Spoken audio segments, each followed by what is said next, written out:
My mother has a really strange way of getting ready for things.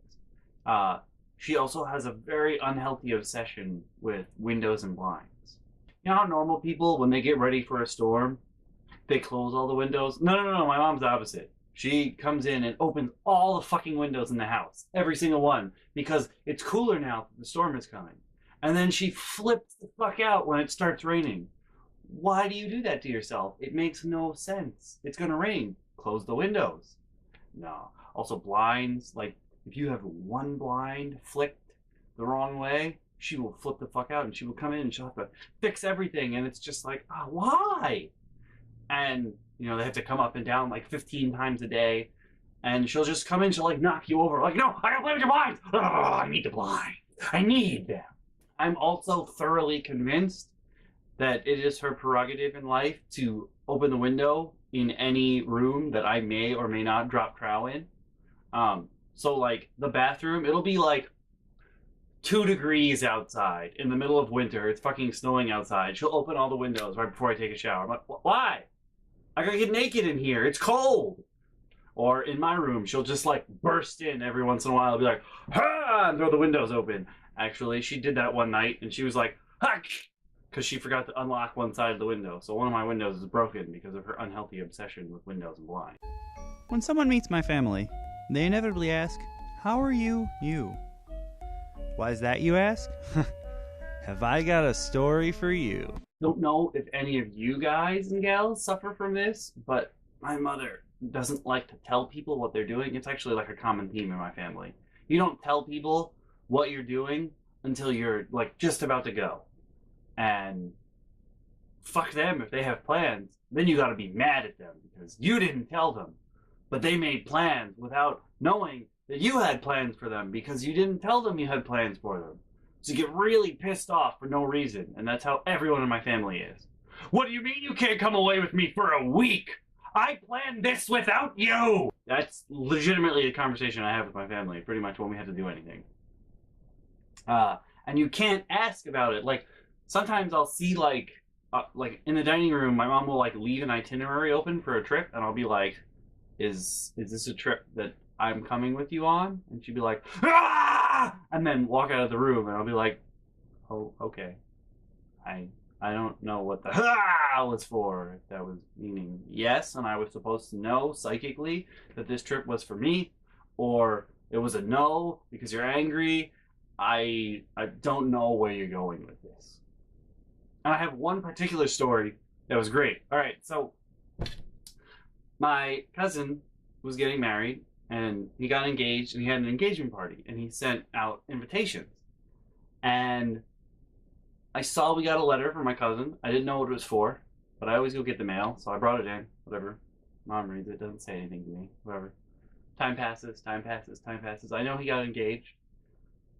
Time passes, time passes, time passes. It's time for the engagement party, but I don't know about it because no one told me about the letter. So at, I'm going to say, probably 11:30, the night before the engagement party, my mom comes into my room. She opens the door. She's like, "Hey, you got to be ready in the morning." And she's like, "Go to sleep early. You got to be ready in the morning for us to leave." And I'm like, "Huh? Leave for what?" And she looks at me and she goes, "You know what? Be ready." And I'm like, "Are you shipping me off to war? I don't know what," which is why I asked. But the asking infuriates my family. How dare you not know what I'm thinking? As if what I think is what normal people think, because it's not. As you might have guessed by now, it's not. It's not at all. So it escalates, and I'm like, "Well, what time do I have to be ready for this thing that I'm going to?" And she's like, "We're leaving by 11!" And I'm like, "Okay. I mean, you don't really have to tell me to get up by 11. I'm probably going to be up by 11 anyway. Like, whatever. Is it a special occasion?" And she looks at me. There's like flames in her eye sockets, and she goes, "They bought you dinner!" And I'm like, "That was very nice of them. I don't know who you're talking about or what you plan on doing, but that was nice of them to buy me dinner. So what's happening here?" And then my mom's just like, "Rah!" And she closes my door and stomps off to bed. And I'm like, what? And when I get there, my cousins are like, oh, hey, what's up? And as we're leaving, I'm like, hey, can you guys like send me a message or something next time you do something? Because I didn't know your engagement party was today until 11:30 last night. When mom came and screamed at me that somebody bought me dinner and I had to go. And yeah, thanks. And they were like, what? I was like, yeah, what? I think their family is slightly less dysfunctional than my own. Maybe a little bit, maybe. So for most of my, like almost all my school years, no, pretty much all my school years. Well, I'm gonna say from first grade to eighth grade, I went to Sunday school, and believe me, it was not by choice. But from like first grade to like, I don't know, when do you think normal kids? Well, normal kids. I didn't have an alarm clock growing up. I didn't need one. Like I just woke up, or my family would come in and scream at me. And for most of that time that I went to Sunday school, we had the same routine every Sunday. Every Sunday, my mom would come into my room screaming 2 minutes before church. Now, mind you, I didn't have a cell phone. I didn't have an alarm clock. There was no way for me to wake up unless somebody else woke me up. And my mother would come in 2 minutes before church, before we were supposed to leave. Well, my family's always late, so probably like 2 minutes before church. My mom would come into my room. She'd slam the sliding door closed. That my sister She-Hulk. When my sister She-Hulked it off the track, that was still the track because it's my old house. So she would slam the door closed and be like, "Get up, we gotta go! You're late!" And that's how I would get woken up every Sunday. That was just the routine. And then she would be so mad that I wouldn't have enough time to get ready. And I'd be like, why didn't you wake me up sooner if you knew we were gonna, if I had to get, like, I don't understand why it's my fault that you chose to wake me up 2 minutes before we had to go somewhere to this thing that I didn't want to go to ever. Like, they say, I know in my experience, at least personally, if someone tries to force me to do something, I don't want to do it. Even if it's something I liked previously, once I'm forced to do it, I think this is true of a lot of people. When you're forced to do something, you don't want to do it anymore. So my family was like, "You're gonna believe in God! God, God, God!" And I was like, "No, I don't. I'm not. I don't. Sorry." But my mom thought if I went to, Sunday school and church, they'd be able to be like, "God, God, God!" And I believe, but I don't. I don't. Because when you're forced to do something, you don't want to do it. Like, not even religion or anything. And when I was in college, my plan was, because I started learning Japanese in high school, my plan was to learn Japanese until I felt competent in it. And then I'd move on to Korean and then Chinese. Because supposedly Korean is the easiest of the three. And then Japanese is hard to read, easy to speak. And Chinese is easy to read, hard to speak. And I felt like Chinese would be the hardest one to learn. And it is. Most definitely the hardest one to learn. And so I was like, well, my plan was I was going to learn Japanese and then Korean and then Chinese. And I was like learning a little bit of Chinese on the side because I was outside vice president. If you could tell how insulated the Chinese students are at my school by that, I was the outside vice president because I dealt with, you can't say foreigners because the Chinese kids were the foreigners, but I was to deal with the non-Chinese. That was my role in the club, to help them come in and deal with their activities and what have you. So like I had a lot of Chinese friends at school, and I was learning Chinese from them and with them, and it was great. And then I got to a point in college where to graduate, I needed to have 2 years of a language, and I didn't have. And what is it? What's the third level? Let's see. There's elementary, intermediate, and advanced. They didn't have advanced. So I was shit out of luck and I needed to take a language. So I was forced to take Chinese classes. And from then on, I was just like, fuck this shit. I don't want to learn this. So it's not even like just religion. It's pretty much anything. You can't force me to want to learn something. I'm sorry. It's not going to happen. It's got to be something I want to do. So I, went to Sunday school because I was forced. And went to church because I was forced. My mom told me that when I graduated from high school, I'd be old enough to choose whether or not I should continue to go to church, which is really stupid. I don't think that that's true.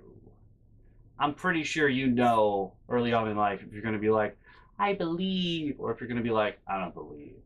I'm pretty sure there's not like an age you get to where you're like, I choose to believe, or I choose not to. I mean, I know there's like a draft in war, but I'm pretty sure spiritual is not the same as, being drafted to war or shit like that. So it's a little weird. So we get to the end of high school, and I'm like, I don't want to go to church. And she's like, no, you're not an adult yet. You're going to go until you're 18. And I was like, I don't think that's how religion should work. I'm just going to put that out there. But I don't think you should be forced to go until you're old enough to choose. Like, I'm pretty sure early on you realize where your spiritual allegiances lie. I'm just saying. So I was forced to go to church for all that time, and now I'm like, get that shit away from me. I don't want that. I don't want that ever. One of the things I've been speaking to my friends about a lot lately, because everyone's getting married and having kids, is like, I don't think that you should have a kid if you're banking on getting lucky with how they turned out. Like, I consider myself, I'm a kid that got lucky with how I turned out. And you know how like, woo I am. I got lucky compared to my family because I could have been like the favorite child. I could have been like my mom, or I could have been like the Banshee, but I'm not for some reason. So I consider myself as the kid who got lucky and turned out okay. Most of my life I wasn't okay, but like since college, I've been pretty okay. I think you guys can probably see that too. Like I'm okay as a person. I turned out fine for the most part. Still a little cuckoo, but that's to be expected. Nobody's perfect.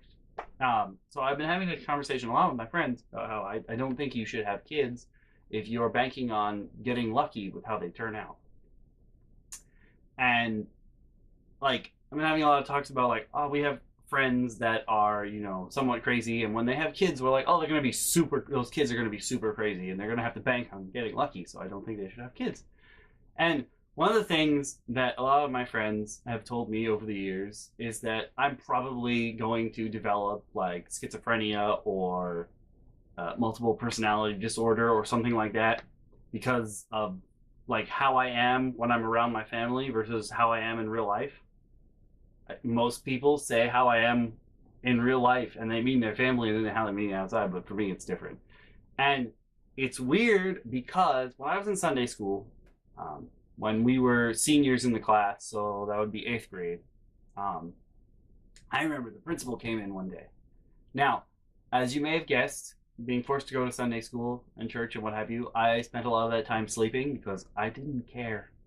I didn't really want to do any of that or learn any of that, so I just didn't care. And I spent a lot of Sunday school sleeping. And this one time, near the end of Sunday school, I remember our principal came in, the principal of Sunday school, comes into our classroom, and he comes in and he yells at us. He's yelling about how the end of every Sunday school class, somebody's been going into the bathroom and flooding it. Like they had like the old-fashioned stand-up urinals that are like, they're not on the wall. Well, they're against the wall, but they go down into the floor. And somebody had been flushing them a whole bunch of times so that the whole bathroom was flooded at the end of every Sunday school class. And the principal came in and he started yelling at us, and he's like, if I find out who did this, blah, blah, blah, blah, you'd be expelled, blah, blah, you never graduate, whatever. And I was like, whatever. And I went back to sleep. And the next thing I know, I'm awake. My shoes are wet. I've got my hand on one of the urinal things, and I have no recollection of getting there. I don't remember any of it at all. Just my shoes are wet. I got my hand on the plunger thing on the urinal, and my two friends are with me. One of them is the principal's son, and one of them is our other friend. And I look down. My shoes are wet. I look at them. I have my hand on the plunger. They also have their hand on plungers, and they're flushing furiously. I look at them, and I'm like, "Hey guys, what are we doing?" And they're like, "We're flooding the bathroom like we do every week." And I'm like, wait, what? What? Like what? It's been us? Yeah, we do this every week. It's our thing. After class, we come to the bathroom and we flush all the urinal. And I'm like, what? You do know what and what now? Huh? What? It's me? Like, well, they're like, well, I mean, it's us, but yeah, you help. I'm like, oh, okay. Oh, okay. Oh, okay. And so I don't think I need to worry about, developing a split personality or what have you, because I apparently have one. Or I'm a really, really convincing sleepwalker. Hey there, guys and gals. Thanks so much for watching, as always. If you click the link on the left, you'll be taken to the previous video. If you click the link on the right, you'll be taken to a playlist where you can watch them all. Isn't it amazing how it's so easy to remember someone for doing something bad? But God forbid they do something good. You might as well just remove them from the story altogether.